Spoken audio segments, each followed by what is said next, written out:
Hey yo YouTubers, this is Andy, as we said, we're going to be studying different books of the Bible, and we're going to start with Matthew, and we're going to get right to it. Matthew was a book that was written about 50 to 75 AC, which is after Jesus' birth. So if you think about it, this book was only written about 20 to 45 years after death, after he died and resurrected. So this is one of the books that were closest to when Jesus was alive. The difference about all the Gospels is that, like the four Gospels, is that they were written as Jesus was alive. Many of them were direct accounts of Jesus' life. Like it's not like a third person type of account, but it's like a first person type of account, because Matthew was one of Jesus' disciples. So we're going to start with Matthew 1. If you look at the first section, and I'm going to kind of read the first couple of them. It says, the book of the genealogy of Jesus Christ, the son of David, son of Abraham. Abraham begot Isaac, Isaac begot Jacob, Jacob begot Judah and his brothers, and blah blah blah blah blah. And we're going to fast forward to verse 16. Matthew 1:16. It says, and Jacob begot Joseph, the husband of Mary, of whom was born Jesus, who is called the Christ.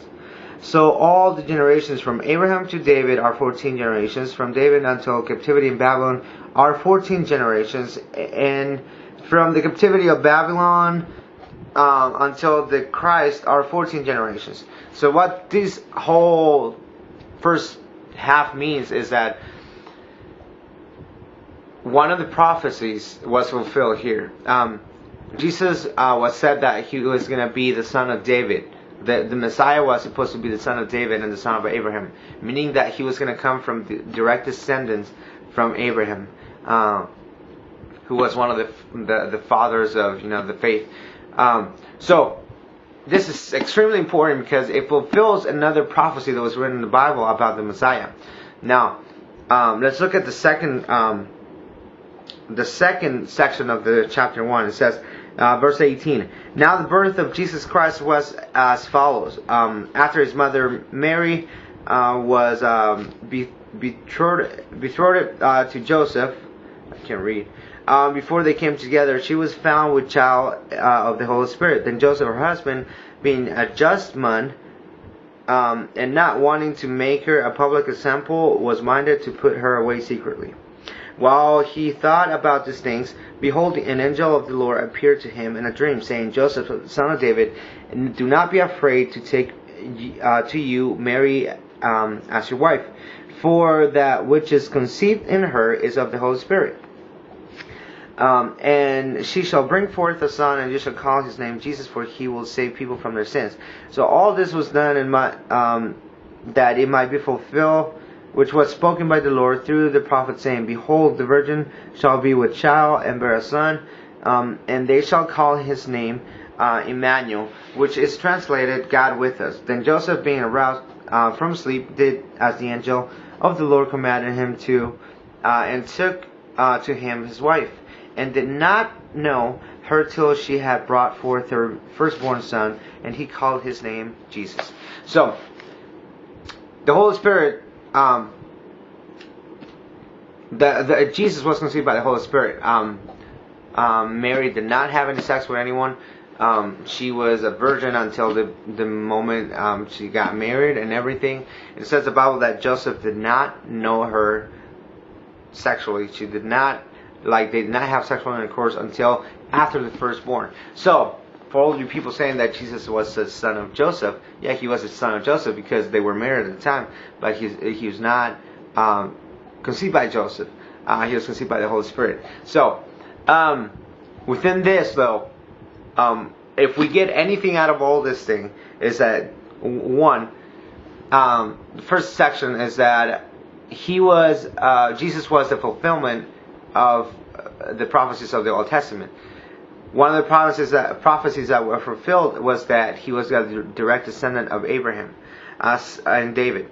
The second thing that we can get out of it is that Jesus was born of a virgin, and that was another prophecy that says in verse 21 that the prophet said, and she shall, verse 23, behold, the virgin shall be with child and bear a son, and they shall call his name Emmanuel, which is translated God with us. That's the second thing we can get out of it. The third thing is that Joseph was a just man. And if we think about that, just means blameless, righteous, you're just like great. You're like a great dude.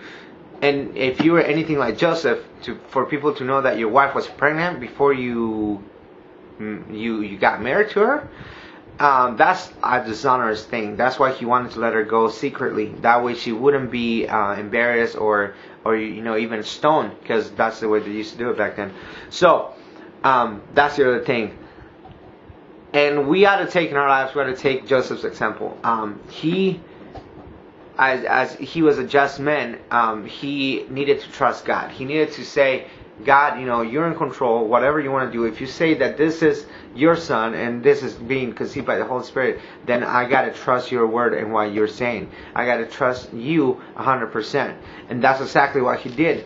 Imagine yourself if your girlfriend right now or your boyfriend, your girlfriend, and she says, honey, I'm pregnant by the Holy Spirit. That's kind of, we'll probably be like, what? And, say other things. But to kind of go back to my point, we, a lot of times we don't trust God in our lives, even with little things. With our work, and for example, Mark says, do not worry about your life. Like many times we don't trust God like that, even on the little things. And a lot of times it takes for us to lose those things in order to trust God.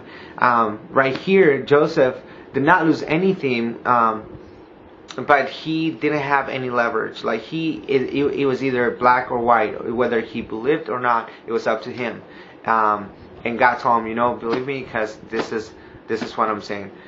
So, in our lives, let's try to do that. Let's try to trust in God 100%.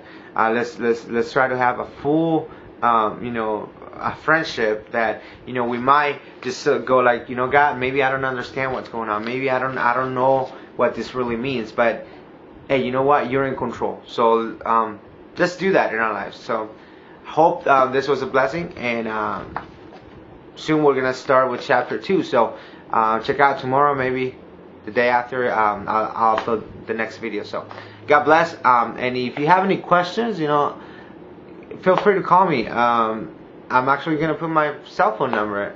It's 480-255-3604. So if you want to call me or shoot me an email, I'll put my email on the screen and or on the description section to your right, and you can shoot me an email if you have any questions about what we just spoke. So hope to see you again. Check back soon, and God bless. Have a good day. Bye.